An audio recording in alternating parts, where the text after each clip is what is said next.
안녕하세요. 하비비 작가입니다. 오늘은 신용보증기금 논술, 이제 필기가 5월 14일로 얼마 남지가 않아가지고 그거 에어클래스 강의, 네, 오리엔테이션 강의로 찾아뵙게 되었네요. 안녕하세요. 이제 곧 신용보증기금 논술인데 요거를 단기간에 합격할 수 있는 방법을 간단히 먼저 소개를 해드리고 1강부터 4강까지 진행을 하려고 합니다.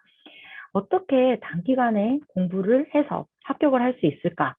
네, 지금, 지금 잘 안 보이시죠?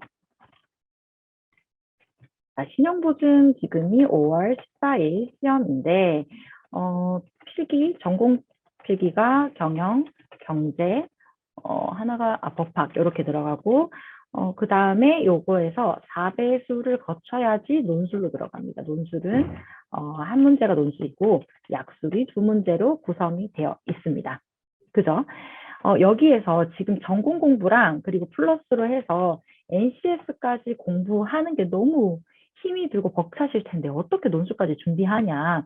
요거 논술 빨리 준비하는 방법을 일단 방법론적인 것만 제가 빠르게 알려드리고 이거에 대한 자세한 사항은 1강부터 4강까지 이어지는 강의에서 계속 할 거거든요.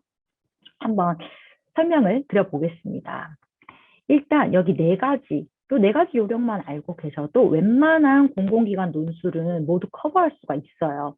그리고 한 개 공공기관 논술이 합격이 되잖아요. 그러면 그 요령이 계속 붙어서 한 일주일, 2주일만 준비를 해도 이게 금융공기업, 일반공기업, 연구원 상관없이 대부분 합격을 할 수가 있습니다.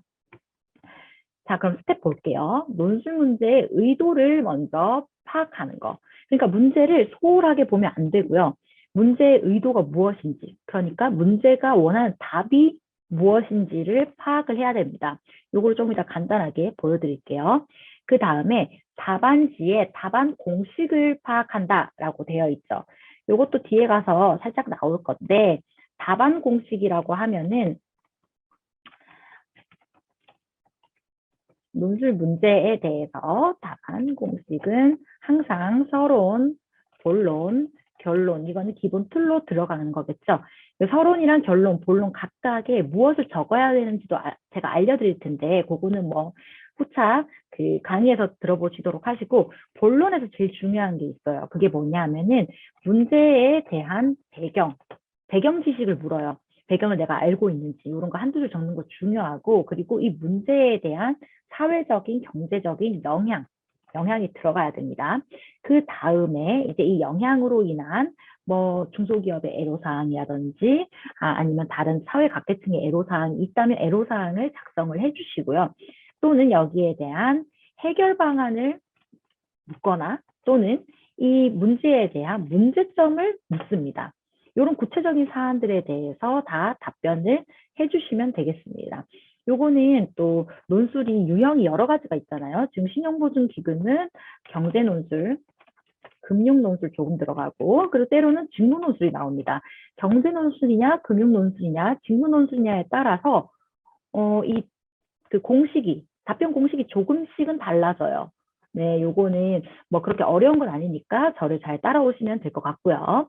네, 요런 공식을 알고 있다 모른다에 따라서 이 점수표가 되게 달라집니다. 이 공식을 모르면은 그냥 내가 아는 것에 대해서 줄줄이 적으려면 굉장히 힘들 뿐만 아니라 채점자에게도 가독성을 높여줘야겠죠. 내 문제의 답안에 대해서 채점자가 나의 의도를 잘 이해할 수 있게끔 글을 써야 되는데 그냥 중구난방으로 내가 아는 거 쫙 다 적어버리면은 시청자는 이분이 무엇을 말하려고 하는 걸까에 대해서 좀 궁금증이 생긴단 말이죠. 그 궁금증을 좀 낮춰주기 위해서라도 우리는 이 공식대로 하는 것이 네, 채점 정답을 맞추는 데도 되게 유리합니다. 그 다음에 세 번째는 구성력, 모범 답안 만들기입니다. 이제 답안 공식을 알았으면은 올해 2022년도 어떤 문제가 나올지 예측을 해보고요. 그 예측하는 과정은 과거 기출 문제도 좀 보고 그리고 현재 시사 이슈, 현재 경제적인 이슈가 어떤 것이 있는지를 살펴볼 거예요.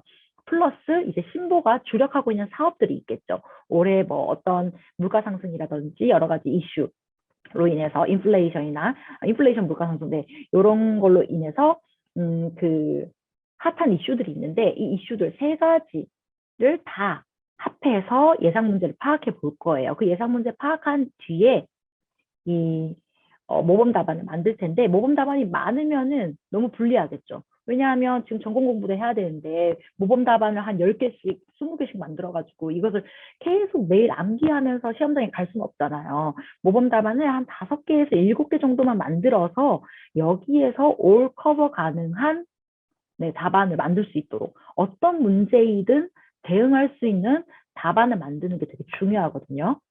그래서 그 답안을 만드는 것까지 제가 가이드라인 드릴 겁니다. 그 다음 중요한 거 공부 방법. 2주 동안 이제 남았는데 뭐 전공 공부도 못하고 NCS 못하고 계속 논술에만 매달려야 되냐? 절대 아닙니다.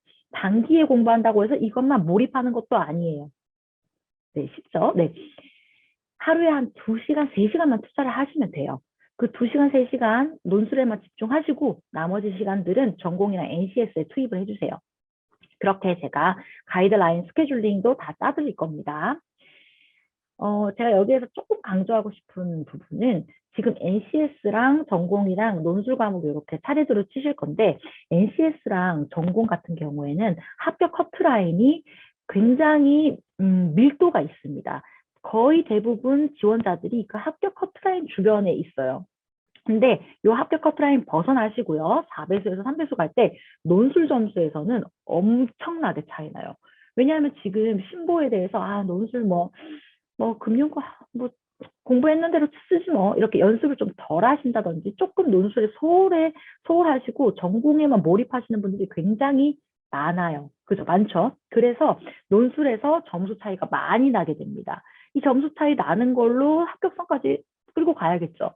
조금만 쉽게 공부하면은 이 점수 격차가 많이 벌어지면서 합격을 할 수 있는데 이게 전략적이냐 전략적이지 않냐에 따라서 점수 격차가 벌어진다는 거. 이건 어느 공공기관 그 논술이나 마찬가지입니다. 요거를 말씀드리고 싶었어요. 한번 그러면 저희가 논술 문제 의도 파악하는 것부터 공식 파악하는 거 요거 제가 간단히 보여드릴게요. 넘어가 볼게요. 그 간단히 보여드리는 거는 저희 신보 서류 전형 다 쓰셔서 통과하셨잖아요. 여기 약술 7번으로 예시를 들고 와서 어떻게 의도 파악하는지 한번 보여드리겠습니다. 지금 굉장히 많은 문장이 길게 나열이 되어 있는데 이거 어떻게 하셨어요? 네, 서류 그 자소서 쓰실 때 굉장히 어려우셨을 것 같은데 요거에 대한 팁을 드리자면 미리 보여드릴게요. 논술이든 약술이든 다 마찬가지입니다.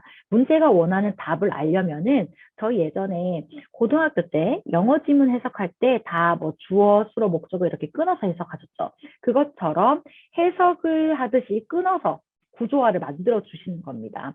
일단 배경을 찾아야 됩니다. 배경 정부부터 나왔죠. 정부가 데이터 경제로의 전환이 국가 경쟁력을 결정하는 중요한 요인이라는 판단을 했고요. 그래서 데이터를 통한 산업 간 융합이 촉진될 수 있도록 데이터의 결합을 안전하고 효율적으로 지원하기 위한 데이터 전문 기관을 지정했고요. 이 데이터 전문 기관끼리 데이터를 결합해서 부가가치 창출할 수 있도록 정책적인 노력까지 기울이고 있습니다. 꽤 호흡이 긴 문장이었어요. 이 호흡이 긴 문장 속에서 이 배경의 목적은 2개밖에 없죠. 일단 데이터 경제로의 전환이 된다. 그래서 정부는 전문기관까지 지정했다. 그리고 이 전문기관은 다른 기업들끼리 데이터를 공유를 하면서 부가가치를 창출하고 있다라는 겁니다. 그 다음에 이제 신보의 역할이 나옵니다. 신보 역시 데이터 전문기관 못지않게 한국경제의 넘버원 기업 빅데이터 플랫폼을 목표로 해서 이제 그 하고 있는 사업이 나옵니다. 신용정보, 페이덱스, 기업경영 자가진단 요 3가지를 대표로 드리면서 우리는 빅데이터 플랫폼으로 나아가기 위해서 노력을 하고 있다라고 하고 있죠. 이게 신보의 역할입니다. 근데 여기서 문제는 무엇이냐? 데이터 융합을 통한 부가가치 창출 방법을 묻고 있어요. 자, 향후 신용보증기금이 데이터 전문 기관으로서 기업 관련 데이터를 타 금융권 또는 타 산업과 공유할 경우 데이터의 융합을 통해 부가가치를 창출할 수 있는 방안을 생각해보고 구체적으로 제시해 보십시오. 이거 어떻게 하셨어요?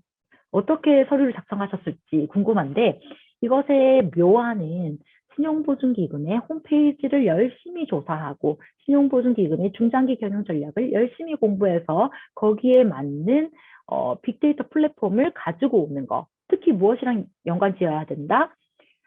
다른 기업들, 타산업이든 아니면 금융권이든 다른 기업들이랑 데이터를 공유하면서 만들 수 있는 부가가치에 관한 사업만 공부하셔야겠죠. 이건 여기까지는 이해가 가시죠? 그래서 이렇게 의도를 먼저 파악하는 게 굉장히 중요합니다. 논술에서는 훨씬 파악하기가 쉬워요. 요거는 너무나 긴 문장이었고 이게 자기소개서 안에 들어가 있는 문장이다 보니까 어렵게 기술이 되었는데 신용보증기금 논술 실제 시험장에서는 이렇게 긴 문장이 아닌 좀 더 컴팩트하고 좀 의도를 잘 파악할 수 있는 문장들로 구성이 되어 있습니다.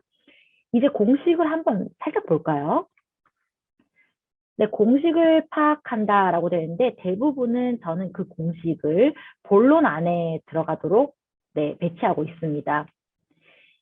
서론과 결론은 비슷하게 기술이 돼요. 이게 전반적인 지식이 보유가 되었는가, 그리고 본론의 요약문이 잘 요약되어서 논리적으로 기술이 되어 있는가, 그리고 우리 기관에 대해서 어느 정도 지식을 갖추고 있는가, 요 세 가지를 평가하는 반면에 본론에서는 다양한 채점 양식이 다 들어가 있습니다.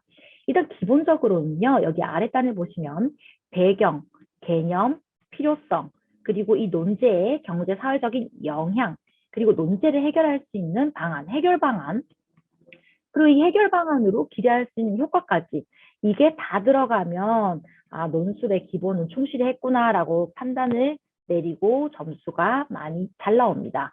네, 그 대부분은 이 몇 가지죠. 한 5가지에서 6가지를 채우는데 힘들어 하세요.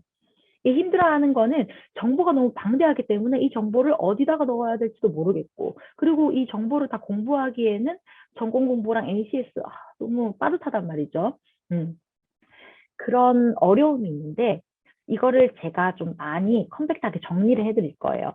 외워야 될 것만 외우고, 그리고 저랑 같이 그 신용보증기금 보고서를 보면서 이거는 필요하고 이건 필요 없다. 제가 요 가이드라인을 드릴 거거든요. 요 가이드라인 따라오시면서 잘 공부를 해보실 수가 있을 것 같아요. 빠르게. 자, 그래서 이런 공식이 들어간 답안지를 대략적으로 짜봤습니다. 이거는 그냥 예시 답안에 불과하고요. 한번 보실게요. 서론이랑 결론은 제가 아까 말씀드린 대로 좀 짧아요. 서론은 데이터 경제 전환, 요거를 정부 용어로는 DX라고 하는데요. 이 DX에 대한 개괄을 한두 줄 정도 해주시면 됩니다. 그리고 본론으로 들어가기 위해서 본고에서는 디지털 경제에 대응해서 우리 신용보증기금이 디지털 빅데이터 플랫폼으로 앞장서기 위해 다른 기관이랑 어떻게 협력을 하여 부가가치를 창출할 수 있는지 논해보고자 한다라고 하고 본론으로 넘어가 주시면 돼요. 본론이 굉장히 길죠. 본론에 제가 아까 말씀드린 것처럼 배경, 필요성, 그리고 목적, 세부 전략, 이 세부 전략이 해결 방안입니다. 그리고 이 해결 방안에 따른 기대 효과, 이게 바로 부가가치입니다. 이렇게 다 나열을 했어요. 근데 여기 조금씩 어려운 부분이 보이죠. 어려운 단어들이 조금씩 나옵니다. 요거는 바로 제가 아까 말씀드렸던 신용보증기금의 홈페이지나 보고서들, 그리고 사업 방안들, 중장기 경영 전략, 그리고 플러스 금융위원회의 올해 업무 추진 계획까지 다 엮어서 제가 작성을 해본 것입니다.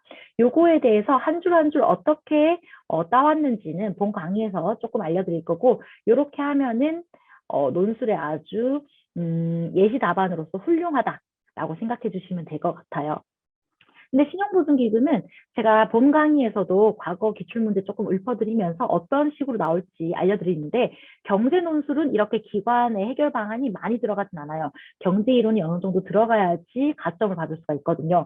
요거는 직무 논술, 기관 논술에 해당한다고 생각을 해주시면 될 것 같습니다.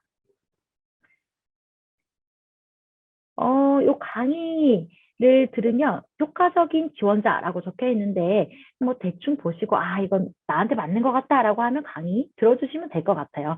네.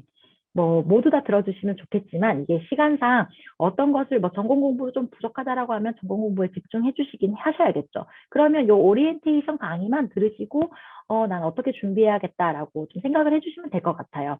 네. 요건 참고로 말씀드리고 싶은 건데, 논술 강의에는 일단 제가 PDF 교재를 직접 작성을 했어요. 그래서 거기 안에는 경제 논술이나 기관 논술에 관한 사항이 가이드라인이 적혀져 있고요. 그리고 따로 신용보증기금 자료, 올해 자료를 드립니다. 여기 안에 과거 기출 자료 들어있고요. 그리고 올해 예상하는 문제가 네, 들어있어요. 죄송합니다. 자꾸 말 실수를 하게 되네요. 그 다음에 약술 문제도 드려요. 약술 문제를 어떻게 준비할지 조금 막막한 분들을 위해서 약술 리스트를 뽑아서 드립니다. 웬만하면 이 약술 리스트만 공부를 하셔도 어느 정도 약술 올해 문제는 대응할 수 있을 거라고 생각이 들고요. 그다음에 2022년 올해 무슨 문제가 나올 건지 예상 논술 문제도 드립니다. 네, 이 정도 드리고 나머지 공식이나 나머지 팁, 논술에서 빨리 공부하는 뭐 스케줄, 가이드라인 이런 거는 강의에서 만나보시면 될 것 같아요. 그러면 저희 1강에서 뵙도록 하겠습니다.